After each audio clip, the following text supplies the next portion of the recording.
हरे कृष्ण सभी भक्तों को। तो दोस्तों, हम अपनी तरफ से वीडियो में कुछ भी हस्तक्षेप नहीं करते हैं। जो भी ग्रंथों में लिखा होता है वही बताते हैं। वीडियो को शुरू करने से पहले वीडियो को लाइक एंड शेयर, चैनल को सब्सक्राइब कर बेल आइकन की घंटी बजा देना, जिससे मेरी हर वीडियो आपके पास सबसे पहले आए। तो आइए चलते हैं वीडियो की तरफ। भागवत गीता अध्याय 7 ज्ञान विज्ञान योग। 7वें अध्याय के पहले श्लोक में भगवान कह रहे हैं, हे प्रथानंदन, मुझ में आसक्त मन वाला, मेरे आश्रित होकर योग का अभ्यास करता हुआ तू मेरे जिस समग्र रूप को निसंदेह जिस प्रकार से जानेगा उसको उसी प्रकार से सुन। मतलब इसमें भगवान कह रहे हैं, आत्मीयता के कारण जिसका मन भगवान की ओर आकर्षित हो गया है, जो सब प्रकार से भगवान के आश्रित हो गया है और जिसने भगवान के साथ अपने नित्य संबंधों को पहचान लिया है, ऐसा भक्त भगवान के समग्र रूप को जान लेता है। सगुण निर्गुण साकार निराकार आदि सब कुछ एक भगवान ही है। यह भगवान का समग्र रूप है। भगवान कहते हैं कि पार्थ, अपने समग्र रूप का वर्णन मैं इस ढंग से करूंगा जिससे तू मेरे समग्र रूप को सुगमता पूर्वक यथार्थ रूप से जान लेगा और तेरे सब संशय मिट जाएंगे। अगले श्लोक में तेरे लिए मैं यह विज्ञान सहित ज्ञान संपूर्णता से कहूंगा, जिसको जानने के बाद फिर इस विषय में जानने योग्य अन्य कुछ भी शेष नहीं रहेगा। मतलब परा तथा अपरा प्रकृति की स्वतंत्र सत्ता नहीं है। यह ज्ञान है और परा अपरा सब कुछ एक भगवान ही है। यह विज्ञान है, अहम सहित सब कुछ भगवान है। यह भगवान का समग्र रूप ही विज्ञान सहित ज्ञान है। इस विज्ञान सहित ज्ञान को जानने के बाद और कुछ भी जानना शेष नहीं रहता, क्योंकि सब कुछ भगवान ही है। इसे जानने के बाद यदि कुछ शेष रहेगा तो वह भी भगवान ही होंगे। अगले श्लोक में हजारों मनुष्यों में कोई एक सिद्धि कल्याण के लिए यत्न करता है और उन यत्न करने वाले शुद्धों मुक्त पुरुषों में कोई एक ही मुझे यथार्थ रूप से जानता है। मतलब वास्तव में परमात्मा तत्व की प्राप्ति कठिन या दुर्लभ नहीं है। प्रत्युक्त परमात्मा प्राप्ति के मार्ग पर चलने वाले बहुत कम हैं। अधिकतर मनुष्य सांसारिक भोग और संग्रह में ही रचे पचे रहते हैं। इसलिए हजारों मनुष्यों में कोई एक ही मनुष्य लगन पूर्वक परमात्मा की तरफ चलता है, परंतु लगन के साथ भोगेच्छा, मान बढ़ाई और आराम की इच्छा भी रहने के कारण उनमें भी कोई एक परमात्मा तत्व को प्राप्त करता है। परमात्मा को प्राप्त उन जीवात्मा मुक्त ज्ञानी महापुरुषों में भी कोई एक ही भगवान को जानने की इच्छा वाला तथा भगवान पर विश्वास रखने वाला महापुरुष सब कुछ भगवान ही है। इस प्रकार भगवान के समग्र रूप को जानता है और भगवत प्रेम को प्राप्त करता है। तात्पर्य है कि भगवान के समग्र रूप को जानने वाला प्रेमी भक्त अत्यंत दुर्लभ है। भगवान के समग्र रूप को जानना ही भगवान को यथार्थ रूप से जानना है। भगवान के यथार्थ रूप को भक्ति से ही जाना जा सकता है। जिस साधक के भीतर भक्ति के संस्कार है, जो भक्ति का खंडन नहीं करता, वह सब मुक्त होता है। तब उसके भीतर नाशवान रस की कामना तथा श्रद्धा मिट जाती है, पर अनंत रस की भूख नहीं मिटती। तब भगवान कृपा करके उसकी मुक्ति के अखंड रस को फीका कर देते हैं और प्रेम का अनंत रस प्रदान करते हैं। किसी वस्तु के आकर्षण से जो सुख मिलता है, वह सुख उस वस्तु के ज्ञान से नहीं मिलता। यह सिद्धांत है। जैसे रुपयों के आकर्षण लोभ से जो सुख मिलता है, वह रुपयों के ज्ञान से नहीं मिलता। कर्म योग में संसार से संबंध विच्छेद होने पर शांत आनंद शांति मिलता है। ज्ञान योग में स्वरूप का बोध होने पर अखंड आनंद मिलता है। भक्ति योग में भगवान की ओर आकर्षण होने से अनंत आनंद प्रतिक्षण वर्तमान प्रेम मिलता है। अगले श्लोक में पृथ्वी जल तेज वायु आकाश, ये पंच महाभूत और मन बुद्धि तथा अहंकार, इस प्रकार यह 8 प्रकार के भेदों वाली मेरी यह अपरा प्रकृति है। और हे महाभाव, इस अपरा प्रकृति से भिन्न जीव रूप बनी हुई मेरी परा प्रकृति को जान, जिसके द्वारा यह जगत धारण किया जाता है। मतलब जब चेतन तत्व अपरा प्रकृति के अहंकार के साथ तादात्म्य कर लेता है, तब वह परा प्रकृति कहलाता है। अपरा जगत और परा जीव दोनों ही भगवान की प्रकृतियां अर्थात शक्तियां हैं। प्रकृतियां हैं, स्वभाव है। शक्तिमान के बिना शक्ति की स्वतंत्रता सत्ता नहीं होती। जैसे नख और केश निष्प्राण होते हुए भी प्राण युक्त शरीर से भिन्न नहीं होते, ऐसे ही अपरा प्रकृति जड़ होते हुए भी चेतन परमात्मा से भिन्न नहीं होती। अतः अपरा और परा दोनों प्रकृतियां भगवान का स्वरूप होने से भगवान के सिवा कुछ भी शेष नहीं रहा। इस जगत को जीव ने ही धारण कर रखा है। तात्पर्य है कि जगत ना तो परमात्मा की दृष्टि में है, ना महात्मा की दृष्टि में है, प्रत्युक्त जीव की दृष्टि में है। जीव ने ही भगवान को सत्ता और महत्ता देकर उसमें अपनापन कर लिया और जन्म मरण रूप बंधन में पड़ गया। पृथ्वी से लेकर अहंकार तक सब जड़ अपरा प्रकृति है। अतः जैसे पृथ्वी जल अग्नि आदि जानने में आने वाले हैं, ऐसे ही अहंकार भी जानने में आने वाला है। उस अहंकार से तादात्म्य करके जीव अपने को मैं हूँ ऐसा मान लेता है। इसमें मैं तो अपरा प्रकृति है और हूँ परा प्रकृति है। अहंकार से संबंध विच्छेद होने पर मैं का तो अभाव हो जाता है और हूँ चिन्मय सत्ता मात्र है, मैं परिणत हो जाता है। यही मोक्ष है। अहम को धारण करने से जीव ने संपूर्ण अपरा प्रकृति को धारण कर लिया। मैं हूँ इस अभिमान को रखना ही अपरा प्रकृति को धारण करना है। यदि अहम अभिमान शून्य हो जाए, अर्थात अभिमान ना रहकर अपरा प्रकृति का शुद्ध अहम रह जाए, तो वह बंधन कारक नहीं होता।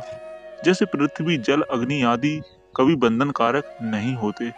अगला श्लोक संपूर्ण प्राणियों के उत्पन्न होने में अपरा और परा इन दोनों प्रकृतियों का संयोग ही कारण है, ऐसा तुम समझो। मैं संपूर्ण जगत का प्रभव तथा प्रलय हूँ। मतलब अनंत ब्रह्मांडों में स्वधावर जंगम थलचर जलचर नभचर जरायुज अंडज श्वेतज उपधिज मनुष्य देवता गंधर्व पितर पशु पक्षी कीट पतंग आदि जितने भी प्राणी देखने सुनने पढ़ने में आते हैं, वे सब अपरा और परा इन दोनों के माने हुए संयोग से ही उत्पन्न होते हैं। अपरा और परा का संयोग ही संपूर्ण संसार का बीज है। मैं संपूर्ण जगत का प्रभव तथा प्रलय हूँ। इससे भगवान का तात्पर्य है कि मैं ही संपूर्ण संसार को उत्पन्न करने वाला हूँ और मैं ही उत्पन्न होने वाला हूँ। मैं ही नाश करने वाला हूँ और मैं ही नष्ट होने वाला हूँ, क्योंकि मेरे सिवाय संसार का अन्य कोई भी कारण तथा कार्य नहीं है। मैं ही इसका निमित्त और उपादान कारण हूँ।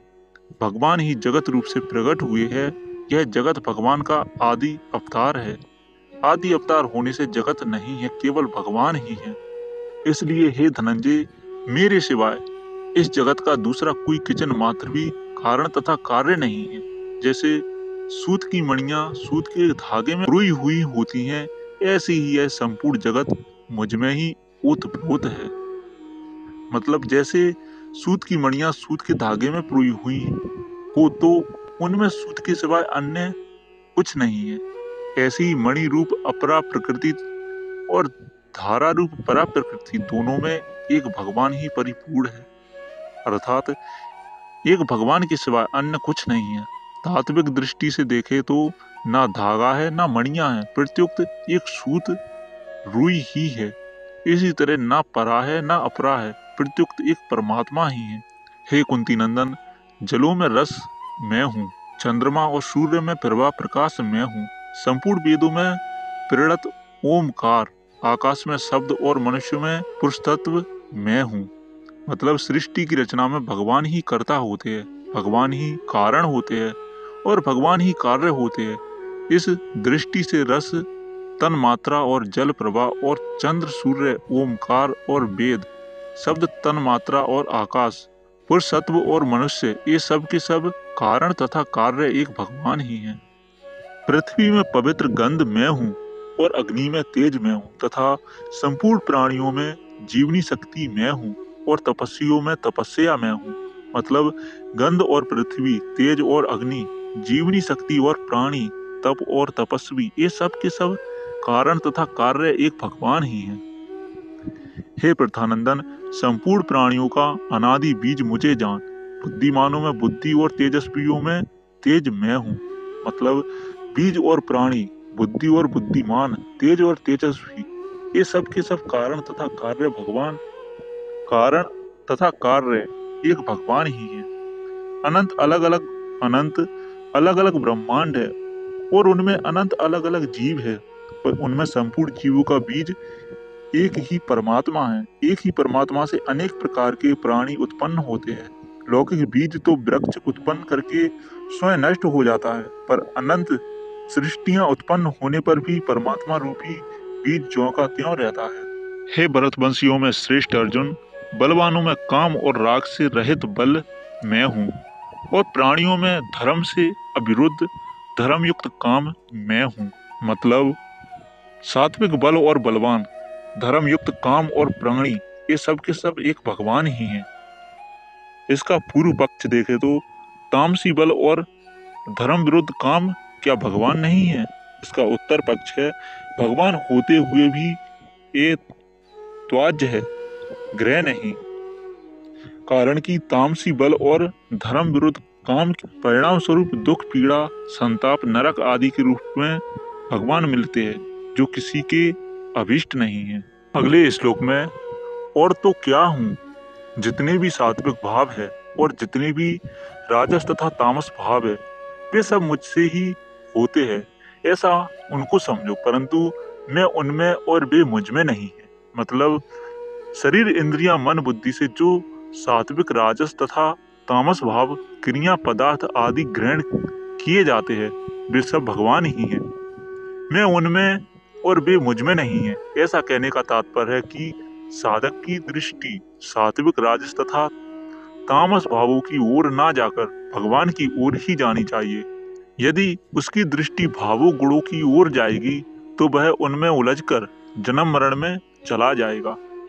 संपूर्ण सात्विक, राजस और तामस भाव भगवत स्वरूप है। यह सिद्ध पुरुषों की दृष्टि है और भगवान उनमें और वे भगवान में नहीं है, यह साधकों की दृष्टि है। किंतु इन तीनों गुण रूप भावों से मोहित यह संपूर्ण जगत, प्राणी मात्र इन गुणों से अतीत और अविनाशी मुझे नहीं जानता। मतलब जो मनुष्य भगवान को ना देखकर गुणों को देखते हैं, अर्थात गुणों की स्वतंत्र सत्ता मानते हैं, वे गुणों से मोहित हो जाते हैं। गुणों से मोहित मनुष्य गुणातीत परमात्मा को नहीं जान सकते। यद्यपि परमात्मा का अंश होने से जीवात्मा भी गुणातीत है, तथापि गुणों को सत्ता और महत्ता देने से वह भी गुणमय जगत बन जाता है। इसी कारण इस श्लोक में जीवात्मा को जगत कहा गया है।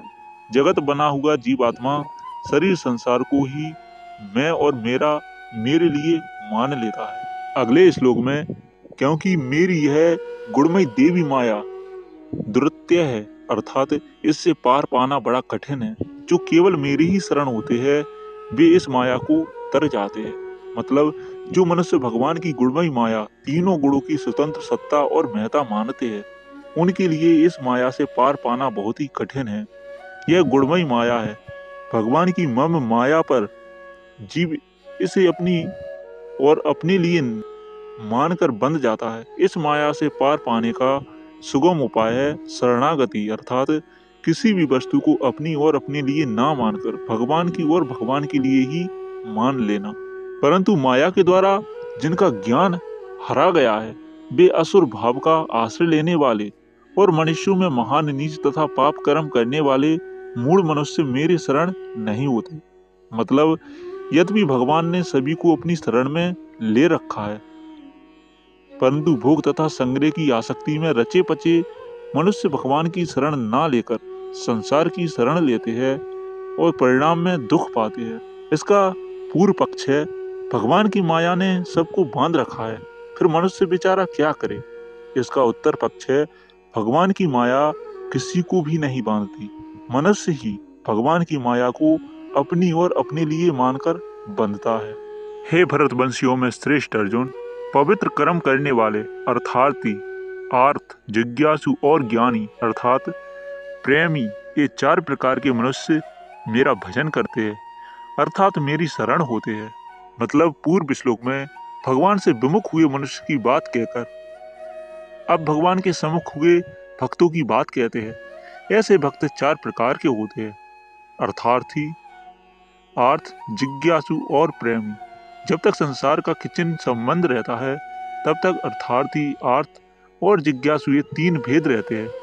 परंतु संसार से सर्वदा संबंध विच्छेद होने पर मनुष्य ज्ञानी अर्थात प्रेमी भक्त होता है। अर्थार्थी, आर्थ और जिज्ञासु तीनों में भगवान की मुक्ता तथा सम्मुखता रहती है। अतः अर्थार्थी भगवान से ही अपनी धन की इच्छा पूरी कराना चाहता है, आर्थ भगवान से ही अपना दुख मिटाना चाहता है, जिज्ञासु भगवान से ही अपनी जिज्ञासा शांत कराना चाहता है। जब भक्त एक भगवान के सिवा कुछ भी नहीं चाहता तब वह ज्ञानी अर्थात प्रेमी भक्त होता है। इसका पूर्व पक्ष है, ज्ञानी को प्रेमी भक्त कैसे मान लिया गया? यदि उसे तत्वज्ञानी मान ले तो क्या आपत्ति है? इसका उत्तर पक्ष है, कुछ ऐसे कारण हैं जिनसे ज्ञानी और प्रेमी भक्त मानना ही अधिक उपयुक्त दिखता है। जैसे भगवान ने चतुर्विद्या भजन्ते मामम कहकर ज्ञानी को 4 प्रकार के भक्तों के अंतर्गत लिया है। भगवान ने अगले श्लोक में ज्ञानी को अनन्य भक्ति वाला कहा है और अपने को उसका अत्यंत प्रिय बताया है। भगवान ने वासुदेवम सर्वम का अनुभव करने वाले भक्त को ही वास्तविक ज्ञानी बताया है। इसका एक और पूर्व पक्ष है, परंतु भगवान ने भक्त शब्द ना देकर ज्ञानी शब्द दिया ही क्यों? इसका उत्तर पक्ष है, कोई यह ना समझ ले कि भक्त में ज्ञान की कमी या अभाव रहता है, इसलिए ज्ञानी शब्द देकर भगवान ने यह बताया है कि मेरे भक्त में किसी प्रकार की कोई कमी नहीं रहती। तत्वज्ञानी को तो ब्रह्म का ज्ञान होता है, पर भक्त को विज्ञान सहित ज्ञान का अर्थात समग्र का ज्ञान हो जाता है। अगले श्लोक में उन 4 भक्तों में मुझ में निरंतर लगा हुआ अनन्य भक्ति वाला ज्ञानी अर्थात प्रेमी भक्त श्रेष्ठ है, क्योंकि ज्ञानी भक्त को मैं अत्यंत प्रिय हूँ और वह मुझे अत्यंत प्रिय है। मतलब अर्थार्थी, आर्थ और जिज्ञासु सर्वदा भगवान के सम्मुख नहीं होते, परंतु प्रेमी भक्त निष्काम होने से सर्वदा भगवान के सम्मुख होता है। इसलिए भक्त और भगवान दोनों में परस्पर प्रतिक्षण वर्तमान प्रेम की लीला चलती रहती है। पहले कहे हुए सब के सब चारों ही भक्त बड़े उदार श्रेष्ठ भाव वाले हैं, परंतु ज्ञानी प्रेमी तो मेरा स्वरूप ही है, ऐसा मेरा मत है। कारण कि वह मुझसे अभिन्न है और जिससे श्रेष्ठ दूसरी कोई गति नहीं है, ऐसे मुझ में ही दृढ़ स्थित है। मतलब अर्थार्थी, आर्थ और जिज्ञासु भक्त को उदार कहना वास्तव में भगवान की अपनी उदारता है। उनको उदार कहने का तात्पर्य है कि वे संसार से विमुख होकर भगवान के सम्मुख हो गए। तत्वज्ञानी की भगवान के साथ सधर्मता होती है, पर भक्त की भगवान के साथ आत्मीयता होती है। साधर्म्य में जीव और ब्रह्म में अभेद होता है, आत्मीयता में भक्त और भगवान में अभिन्नता होती है। अभेद में जीव और ब्रह्म 2 से 1 हो जाते हैं, अभिन्नता में भक्त और भगवान प्रेम लीला के लिए 1 से 2 हो जाते हैं। तत्वज्ञानी में तो सूक्ष्म अहम रहता है, पर भक्त में अहम का सर्वदा नाश हो जाता है। इसलिए भगवान कहते हैं, ज्ञानी तो तुम्हें मैं मतम। अगले श्लोक में बहुत जन्मों के अंतिम जन्म में अर्थात मनुष्य जन्म में सब कुछ परमात्मा ही है। इस प्रकार जो ज्ञानवान मेरे शरण होता है वह महात्मा अत्यंत दुर्लभ है। मतलब साधक पहले परमात्मा को दूर देखता है, फिर समीप देखता है, फिर अपने में देखता है और फिर केवल परमात्मा को ही देखता है। कर्म योगी परमात्मा को समीप देखता है, ज्ञान योगी परमात्मा को अपने में देखता है और भक्ति योगी सब जगह परमात्मा को ही देखता है। सब कुछ परमात्मा ही है, ऐसा अनुभव करना ही असली शरणागति है, अर्थात केवल शरणे ही रह जाए। गीता में महात्मा शब्द केवल भक्त के लिए ही आया है। इसी तरह उदार, युक्तम, सर्वोत्तम आदि शब्द भी भक्त के लिए ही आए हैं। शरणागत कोई रह ही नहीं। वासुदेवम सर्वम यह गीता का सर्वोच्च सिद्धांत है। हमारी दृष्टि में सर्वम संसार की सत्ता है, इसलिए भगवान ने हमें समझाने के लिए वासुदेवम सर्वम कहा है। वास्तव में केवल वासुदेव ही वासुदेव है, सर्वम है ही नहीं। कारण कि असत होने से सर्वम की सत्ता विद्यमान ही नहीं। नास्तो विद्यन्ते भावम, जैसे खेत में पहले भी गेहूं बोया गया था और अंत में भी गेहूं ही निकलेगा, पर बीच में हरी हरी घास दिखने पर भी वह गेहूं की खेती कहलाती है। उसे गाय खा जाए तो किसान कहता है कि गाय हमारा गेहूं खा गई, जबकि गाय ने गेहूं का एक दाना भी नहीं खाया। इसी प्रकार सृष्टि के पहले भी परमात्मा थे और अंत में भी परमात्मा ही रहेंगे। पर बीच में परमात्मा ना दिखने पर भी सब कुछ परमात्मा ही है। जैसे गेहूं से उत्पन्न खेती भी गेहूं ही है, ऐसे ही परमात्मा से उत्पन्न सृष्टि भी परमात्मा ही है।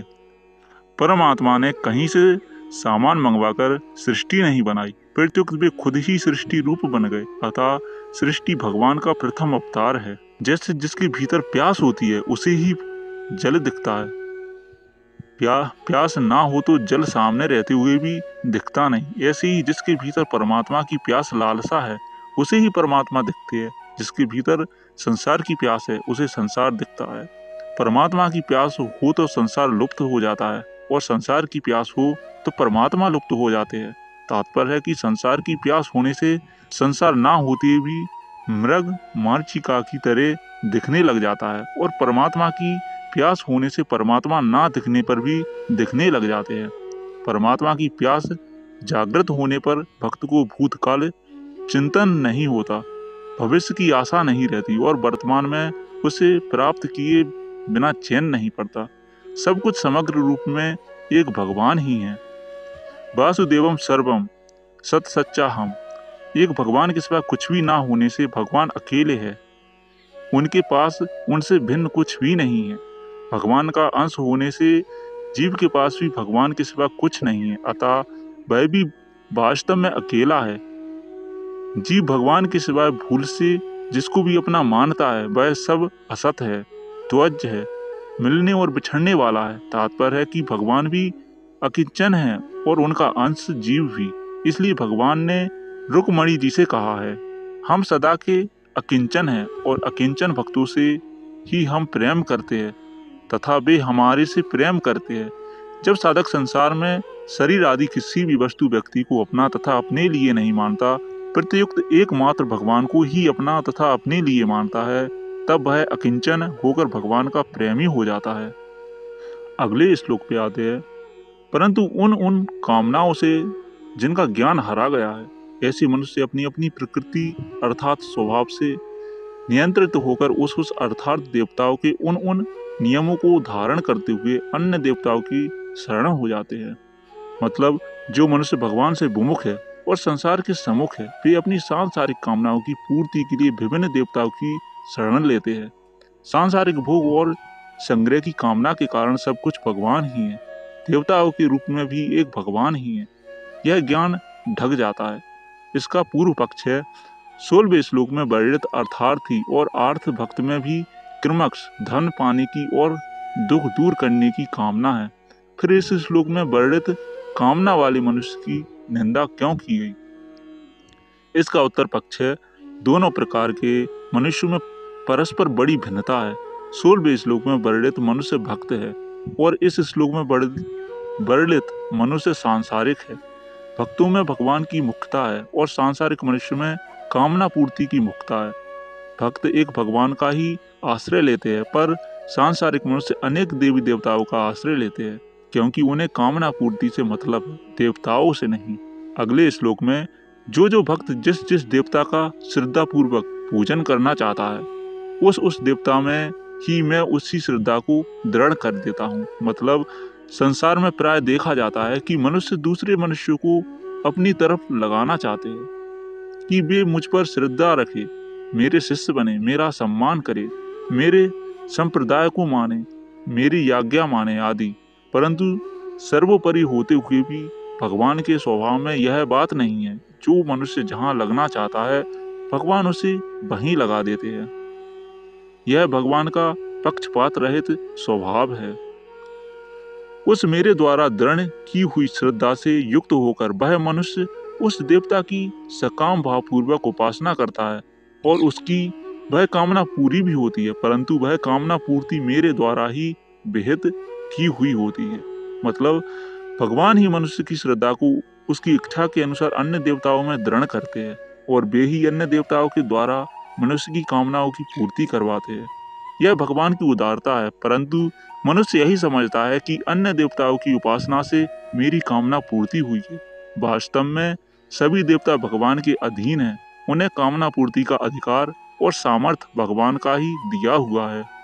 परंतु उन तुच्छ बुद्धि वाले मनुष्य को उन देवताओं की आराधना का फल अंत वाला नाशवान ही मिलता है। देवताओं का पूजन करने वाले देवताओं को प्राप्त होते हैं और मेरे भक्त मुझे ही प्राप्त होते हैं। मतलब जो मनुष्य सकाम भाव रखने वाले तथा देवताओं को भगवान से भिन्न समझने वाले हैं, उन्हें नाशवान फल की प्राप्ति होती है। जीते जी तथा मृत्यु के बाद उन्हें जो पदार्थ लोक आदि मिलते हैं वे सभी नाशवान अर्थात मिलने बिछड़ने वाले होते हैं। ऐसे मनुष्य अपने को कितना ही बुद्धिमान समझे, पर वास्तव में वे अल्प बुद्धि वाले ही है। इसका पूर्व पक्ष है अर्थार्थी भक्त को भी नाशवान धन की प्राप्ति होती है। फिर उसमें और देवताओं का पूजन करने वाले में अंतर क्या हुआ? उत्तर पक्ष है नाशवान धन आदि मिलने पर भी अर्थार्थी और आर्थ भक्त में मुख्यता महत्ता भगवान की ही रहती है, धन आदि की नहीं। उनमें अर्थार्थी भाव तथा अर्थ भाव तो गूढ़ होता है, पर भगवत भाव मुख्य होता है। इसलिए समय पाकर उनका अर्थार्थी भाव तथा अर्थ भाव भी मिट जाता है, टिकता नहीं। परंतु देवताओं की उपासना करने वाले सांसारिक मनुष्य के हृदय में धन आदि की मुख्यता और देवताओं की गूढ़ता रहती है। बुद्धिहीन मनुष्य मेरे परम अविनाशी और सर्वश्रेष्ठ भाव को ना जानते हुए अव्यक्त मन इंद्रियों से पर मुझ सच्चिदानंद घन परमात्मा को मनुष्य की तरह शरीर धारण करने वाला मानते हैं।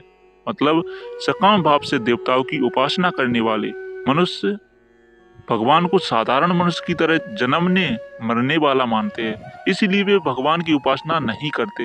वास्तव में भगवान अव्यक्त भी है, व्यक्त भी है और अव्यक्त तथा व्यक्त दोनों से परे निरपेक्ष प्रकाशक भी है।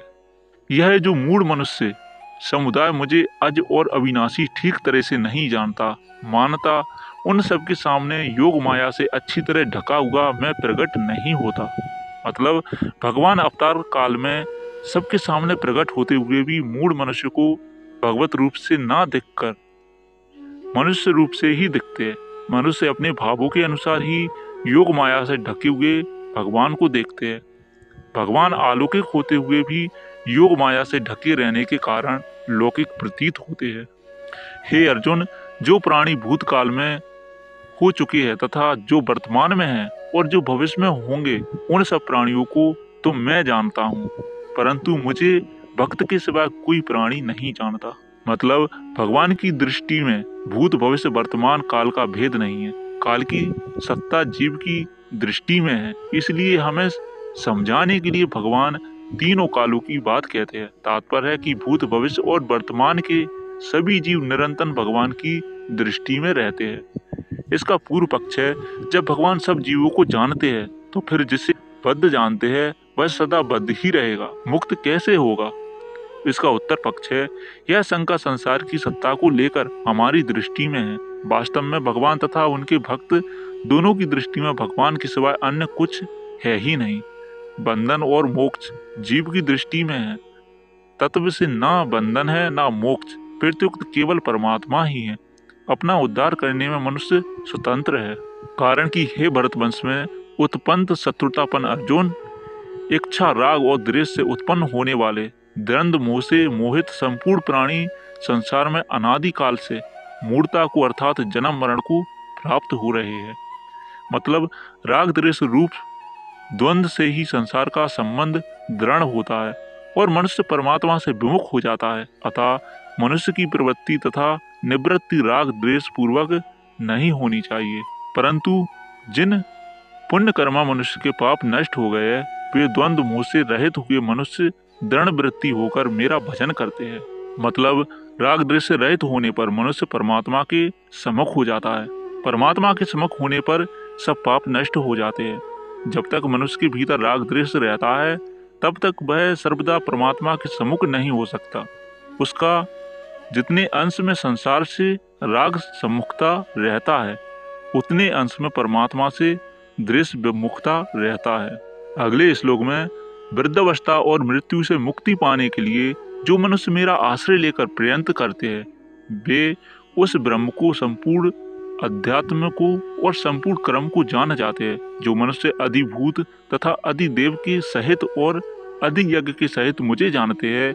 वे मुझ में लगे हुए चित्त वाले मनुष्य अंत काल में भी मुझे ही जानते हैं, अर्थात प्राप्त होते हैं। मतलब यद्यपि कर्म योगी और ज्ञान योगी भी जन्म मरण से मुक्त हो जाते हैं, तथापि शरणागत भक्त जन्म मरण से मुक्त होने के साथ साथ भगवान के समग्र रूप को भी जान लेते हैं।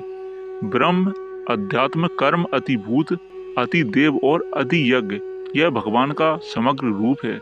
इसके भगवान ने दो विभाग किए, ब्रह्म निर्गुण निराकार कृत्यंत अध्यात्म, अनंत योनियों के अनंत जीव तथा अखिल कर्म, उत्पत्ति स्थिति प्रलय आदि की संपूर्ण क्रिया, यह ज्ञान का विभाग है, जिसमें निर्गुण की मुक्ता है। अधिभूत अपने शरीर सहित संपूर्ण पंचभौतिक जगत, अधिदेव मन इंद्रियों के अधिष्ठांत देवता सहित ब्रह्मा जी आदि सभी देवता तथा अधियज्ञ अंतर्यामी विष्णु और उनके सभी रूप, यह विज्ञान का विभाग है, जिसमें सगुण की मुक्ता है, जिनमें भक्ति के संस्कार है। परंतु जो जरा मरण रूप सांसारिक दुखों से छूटना चाहते हैं, ऐसे साधक भगवान का आश्रय लेकर ज्ञान योग का साधन करते हैं।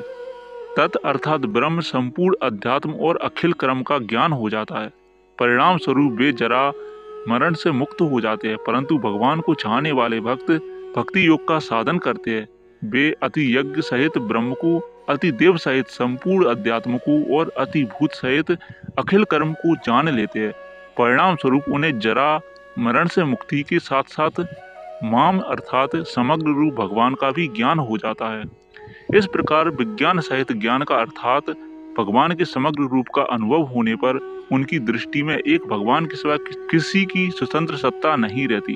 अतः अंत काल आने पर वे भगवान को ही प्राप्त होते हैं, कारण कि अंत काल में उन्हें जो भी चिंतन होगा वह भगवान का ही चिंतन होगा। विज्ञान सहित ज्ञान का अर्थात भगवान के समग्र रूप का वर्णन करने का तात्पर्य यही है कि जड़ चेतन, सत असत, परा अपरा, क्षेत्र क्षेत्रज्ञ, क्षर अक्षर आदि जो कुछ भी है, वह सब का सब एक भगवान ही स्वरूप है। आकाश, वायु, अग्नि, जल, पृथ्वी, ग्रह, नक्षत्र, जीव जंतु, दिशाएं, वृक्ष, नदियां, समुद्र, सबके सब भगवान के ही शरीर है। ऐसा मानकर भक्त सभी को अनन्य भाव से प्रणाम करता है। पहले जिन्हें परमात्मा, परा और अपरा प्रकृति कहा गया था, उन्हीं के यहाँ दो दो भेद किए गए हैं। जैसे परमात्मा ब्रह्म और अतियज्ञ, परा प्रकृति अध्यात्म और अतिदेव, अपरा प्रकृति कर्म और अतिभूत। तात्पर्य है कि परमात्मा का परा और अपरा तीनों ही मिलकर भगवान का समग्र रूप है। तो हमारा 7वां अध्याय यहीं पर समाप्त होता है। अगर वीडियो अच्छी लगी हो तो वीडियो को लाइक शेयर कर कमेंट बॉक्स में हरे कृष्ण लिखना मत भूलना। तो मिलते हैं अगली वीडियो में, जब तक के लिए श्री राधे, हरे कृष्णा।